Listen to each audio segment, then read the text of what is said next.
Hello everyone, welcome to Mobile Schools YouTube channel.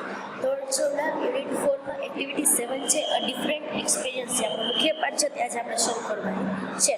A different એટલે જુદો અને experience એટલે અનુભવ. વ્યક્તિ છે એને એક અલગ અનુભવ થયો છે જેની વાત એ આપણને કહે છે. ચલો આપણે તે પહેલા 3 પેરેગ્રાફ છે જે શીખી લઈએ અને પછી તેના પ્રશ્ન જવાબ જોઈશું.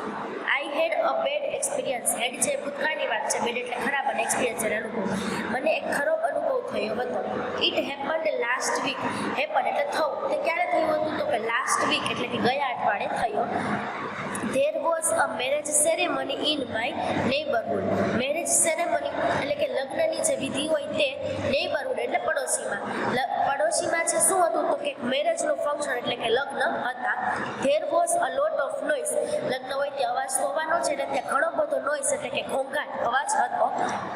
I could not sleep properly. એટલે હું શું ન થઈ શકું તો કે સ્લીપ એટલે સૂવું અને પ્રોપરલી એટલે કે ચોક્કસ વ્યવસ્થિત રીતે. હું સારી રીતે વ્યવસ્થિત રીતે સૂઈ ન શક્યો. So I woke up at 8:30. તેથી તે ક્યારે ઉઠી ગયો તો કે 8:30 એટલે કે અડધી કલાક વીતી ગઈ હતી. કેટલા વાગ્યામાં તો કે 8 એટલે 8 વાગ્યામાં. એટલે હું 8:30 ઉઠી ગયો. I got up quickly. હું ઝડપથી ઊભો થયો. And took a shower in a hurry. એટલે મેં હરી એટલે ઉતાવળમાં શાવર લેવું. took a shower એટલે કે નાહી લેવું. એટલે કે મેં ઉતાવળમાં નાહી લીધું. I had no time to take a cup of tea. એટલે મને શેનો સમય ન હતો. નો ટાઈમ એટલે સમય ન હતો. શું લેવાનો તો કે કપ ઓફ ટી એટલે કે ચાનો એક કપ પીવાનો પણ સમય ન હતો. It was 10 to 9. 9 વાગવામાં કેટલા મિનિટની વાર હતી એટલે કે 10 મિનિટની વાર હતી. I drove my bike fast. Drive એટલે હકારવું અને ડ્રોવ એટલે હકારી ભૂતકાળની વાત છે. બાઇક એટલે સ્કૂટર, ફાસ્ટ એટલે ઝડપથી. મેં મારું સ્કૂટર ઝડપથી હકાર્યું. I hoped to reach on time.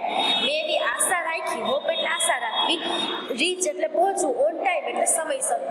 મેં સમયસર પહોંચવાની આશા રાખી. I accelerate the bike. Accelerate એટલે આપણે જે લીવર દઈએ બાઇકમાં સ્પીડ વધારવા માટે એ દીધું. The traffic light was red. Traffic light હતી એનું સિગ્નલ કેવું હતું રેડ એટલે કે લાલ. એનો મતલબ એમ હતો કે ઊભું રહી જવું. I failed to stop my bike at the traffic signal. હવે હું ટ્રાફિક સિગ્નલ લાલ કલરની લાઇટ હતી એનો મતલબ એમ હતો કે ત્યાં મારે બાઇક થંભાવી દેવાનું હતું. પણ આ જે કથાકાર છે નેરેટર જે આપણને બધી વાત કરે છે એની બાઇક ઊભી રાખવા માટે અસક્ષમ હતા. ફેલ થયા એટલે શું થયું કે એને સિગ્નલ છે તોડી નાખ્યું. હવે આપણે આના પ્રશ્ન જવાબ છે તે જોઈ લઈએ.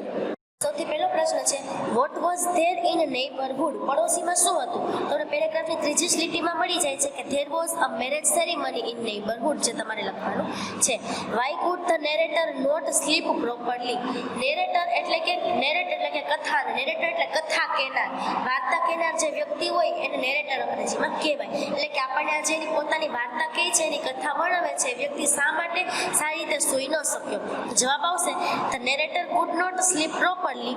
સો કાઢીને because there was a lot of noise in the neighbourhood. પડોશીમાં ઝાઝો બધો અવાજ હતો લગ્નના લીધે તેથી તે કથાકાર સૂઈ ન શક્યો. Why did the narrator accelerate his bike. શા માટે કથાકારે તેની બાઇકને લીવર આપ્યું એક્સેલરેટ કરી ખૂબ જ ઝડપથી ચલાવી તો કે the narrator accelerated his bike because he hoped to reach his office on time. એ વ્યક્તિ એમ ઈચ્છતો હતો કે હું ઓફિસે ઓન ટાઈમ સમયસર પહોંચી જાઉં. તેથી તેણે શું કર્યું તો કે બાઇક છે ને એક્સેલરેટ દબાવ્યું.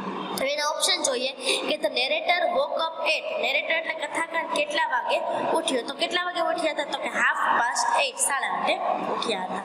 The narrator failed to. કથાકાર છે એ કઈ વસ્તુ કરવામાં અસક્ષમ રહ્યા તો કે stop his bike. Red signal આવી ગયો તો છતાં પણ તેમની બાઇક છે થંભાવી શક્યા નહીં. The narrator had no time to. કથાકારને કઈ વસ્તુ કરવાનો સમય ન હતો તો C option take a cup of tea. એને એક કપ ચા પીવાનો પણ સમય ન હતો.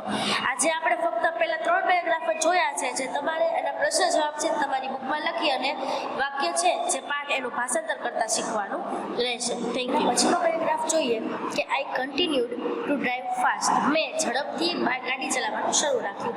અ policeman stopped me at the next circle. એના પછીના સર્કલ એટલે કે જે 4 રસ્તા ભેગા થાય એનું સર્કલ આવે ત્યાં મને પોલીસમેને રોક્યો.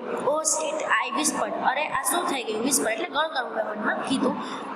ધ પોલીસમેન અપ્રોચ્ડ મી, પોલીસમેને શું કર્યું તો કે મારી પાસે આવ્યો.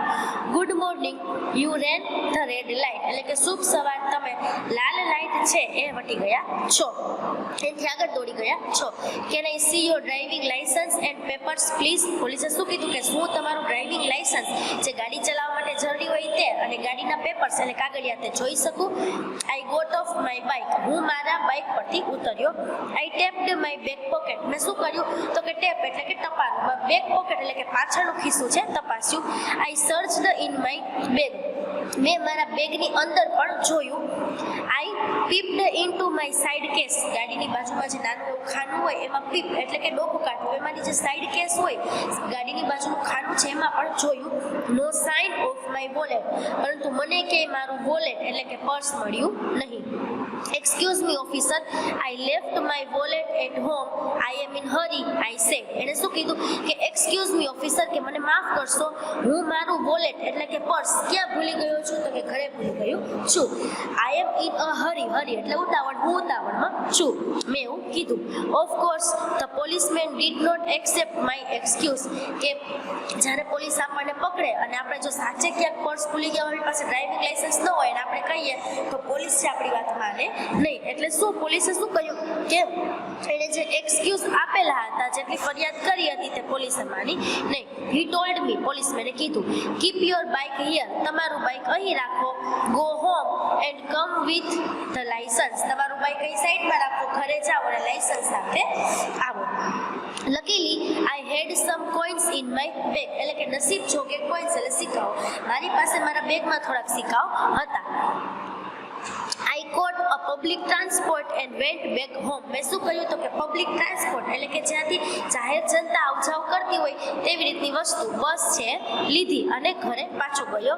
એટ 9:30 એટલે કે શું થયું તો કે અડધી કલાક છે વધારે વીતી ગઈ હોય. કેટલા વાગ્યામાં તો કે 9 વાગ્યામાં. તો 9:30 આઈ રિટર્નેડ ટુ ધ ઓફિસર, હું 9:30 જે પોલીસ ઓફિસર હતા એની પાસે પાછો ફર્યો. I showed him my driving licence and papers, મેં એને શું બતાવ્યું તો કે મારું ડ્રાઇવિંગ લાઇસન્સ અને ગાડીના કાગળ હતા તે બતાવ્યા. I paid the fine, fine એટલે કે દંડ, મેં દંડ છે ચૂકવ્યો. એન્ડ કલેક્ટેડ માય બાઇક, અને મારું બાઇક હતું એ પાછું મેળવી લીધું. When I kicked my bike again, જ્યારે મેં મારી ગાડી ફરીથી શરૂ કરવા માટે કિક મારી, ધ ટાઈમ વોઝ 9:15, સમય શું થઈ ગયો, 9:30નો સમય થઈ ગયો હતો. લેટ, વેરી લેટ એટલે મોડું થઈ ગયું હતું, ખૂબ જ મોડું થઈ ગયું હતું. આઈ ન્યૂ, હું જાણતો હતો, my boss will be very angry, મારા બોસ છે ખૂબ જ એંગ્રી એટલે ગુસ્સે થશે. So I drove the rest of the road like hell, hell એટલે કે જ્યાં દોજક હોય, સ્વર્ગ અને નર્ક, એ રીતે હેલ છે ને નર્ક કહેવાય. તો કે મેં બાકીનો રસ્તો છે તે કઈ રીતે કાપ્યો તો કે સાવ નર્કની જેમ કાપ્યો, ખૂબ જ ફટાફટ રીતે કાપ્યો. When I arrived at my office, જ્યારે હું મારી ઓફિસે પહોંચ્યો, આઈ વોઝ સરપ્રાઇઝ, હું આશ્ચર્યચકિત થઈ ગયો હતો, અચંબિત થઈ ગયો હતો. શા માટે તો કે the gate of the office was close, ઓફિસનો દરવાજો કેવો હતો, બંધ હતો. The main door was also closed, જે મુખ્ય દરવાજો હોય જ્યાંથી ઓફિસની અંદર દાખલ થવાય તે પણ બંધ હતો. Then I realise the mistake, હવે મને મારી ભૂલ સમજાણી. I checked the day on my cellphone, cellphone એટલે કે મોબાઈલ ફોન, મેં મારા મોબાઈલ ફોનમાં દિવસ તપાસ્યો. ઇટ વોઝ સન્ડે, તે કયો દિવસ હતો તો કે સન્ડે એટલે રવિવારનો દિવસ હતો. એટલે આજે કથાકાર છે ને ખૂબ જ ખરાબ અનુભવ થયો હતો. શું અનુભવ થયો હતો તો કે પડોશીમાં લગ્ન હતા, અવાજ વધારે હતા, તેથી તે સૂઈ નતા શક્યા, એટલે વહેલા ઉઠી અને ફટાફટ તૈયાર થઈ અને ઓફિસે જવા નીકળ્યા. એને બીક હતી કે ઓફિસે ઓન ટાઈમ નહીં પહોંચી શકે, એટલે એને શું કહ્યું તો કે રેડ સિગ્નલ તોડી નાખ્યું. આગલા સર્કલે પોલીસે એને રોક્યા. પોલીસે એની પાસેથી ડ્રાઇવિંગ લાઇસન્સ અને કાગળિયા માંગ્યા, પરંતુ એને તપાસ્યું કે એની પાસે એનું વોલેટ એટલે કે પર્સ ન હતું. એટલે પોલીસે કીધું કે જાઓ ઘરેથી પર્સ લઈ આવો. એટલે પાછા પબ્લિક ટ્રાન્સપોર્ટ એટલે કે જેની પાસે થોડા સિક્કા હતા, પૈસા હતા, એ લઈને તે ઘરે ગયા, વોલેટ લઈને આવ્યા. વોલેટ લઈને આવ્યા, એને દંડ ચૂકવ્યો, ડ્રાઇવિંગ લાઇસન્સ બતાવ્યું અને ફરીથી ફટાફટ સ્પીડ રાખી અને તે ઓફિસે પહોંચ્યા. ઓફિસ બંધ હતી, એણે જોયું કે કેમ ઓફિસ બંધ છે તો તે રવિવાર હતો. એટલે ખૂબ જ ખરાબ અનુભવ થયો હતો કે વહેલી સવારે ઉઠ્યા, જલ્દીમાં નીકળ્યા, પોલીસને દંડ ચૂકવવો પડ્યો, એક વખત ઘરે આવવાનો ધક્કો થયો અને ઓફિસે પહોંચ્યા, પરંતુ રવિવાર હતો, ઓફિસે રજા હતી. એટલે ખૂબ જ ખરાબ અનુભવ થયો. હવે આપણે એના પ્રશ્ન જવાબ છે તે જોઈએ. પહેલો પ્રશ્ન છે, હુ સ્ટોપ્ડ ધ નેરેટર, કોણે રોકાયા? તો કે આ પોલીસમેન સ્ટોપ્ડ ધ નેરેટર, કે જે કથા કહેવા વાળા વ્યક્તિ છે ને પોલીસમેને રોક્યા. What did the policeman ask for? પોલીસમેને શેના વિશે પૂછ્યું, શું માંગ્યું? તો કે policeman asked for his driving licence and papers. પોલીસે પૂછ્યું તો કે can I see your driving licence and papers? તો જવાબ લખશું કે the policeman asked for his driving licence and papers. Could the narrator show his driving license and papers first? First એટલે પહેલી વખતમાં. શું જે કથાકાર છે તે પોલીસમેન એનું ડ્રાઇવિંગ લાયસન્સ અને પેપર છે તે પહેલી વારમાં બતાવી શક્યા? તો એ નથી બતાવી શક્યા, કેમ કે એનું પર્સ ને બધું ઘરે હતું. એટલે જવાબ આવશે નો. The narrator could not show his driving license and papers first. When did he return to the officer? જે કથાકાર છે તે ક્યારે ઓફિસર પાસેથી પોલીસમેન પાસે પાછા ફર્યા? તો કે he returned to the officer at 9:30. તે 9:30 વાગે તે પોલીસ વ્યક્તિ હતા એની પાસે પહોંચ્યા હતા. હવે એનો વિકલ્પ જોઈએ કે the narrator left his wallet. કથાકાર છે તે તેનું વોલેટ એટલે કે એનું જે પર્સ હતા તે ક્યાં ભૂલી ગયા હતા? તો જવાબ આવશે એ ઓપ્શન, એટ હોમ, તેના ઘરે ભૂલી ગયા હતા. The policeman did not accept his. પોલીસમેને કઈ વસ્તુ ન સ્વીકારી? તો કે મની એટલે પૈસા, લાયસન્સ એટલે કે જો ડ્રાઇવિંગ લાયસન્સ હોય એ, કેપ એટલે કે એની ટોપી, અને એક્સક્યુઝ એટલે જે ફરિયાદો કરે તે. તો આમાં આવશે એક્સક્યુઝ. જે સામેવાળો વ્યક્તિ હતો કથાકારે ફરિયાદ કરતો હતો તે ન સ્વીકારી. To go home the narrator caught. ઘરે જવા માટે નેરેટરે કઈ વસ્તુ લીધી? પ્લેન, બાઇસિકલ, પબ્લિક ટ્રાન્સપોર્ટ કે મોટર કાર? તો કે પબ્લિક ટ્રાન્સપોર્ટ, જેમાં જાહેર જનતા આવ જાવ કરતી હોય તે વસ્તુ લીધી. The narrator new that. કથાકાર છે જે જાણતો હતો કે the boss would be angry. એનો બોસ છે તે કેવો થશે? તો કે એંગ્રી, તે ખૂબ જ ગુસ્સે થશે. એટલે ઓપ્શન આવશે. આખા પાઠના જેટલા પણ પ્રશ્ન જવાબ અને વિકલ્પો આજે આપણે શીખ્યા છે તો તમારે તમારી પાકી બુકમાં લખવાના રહેશે, અને પ્રશ્ન જવાબની સાથોસાથ અને જે પાઠ છે એનું ભાષાંતર પણ કરતા શીખવાનું રહેશે.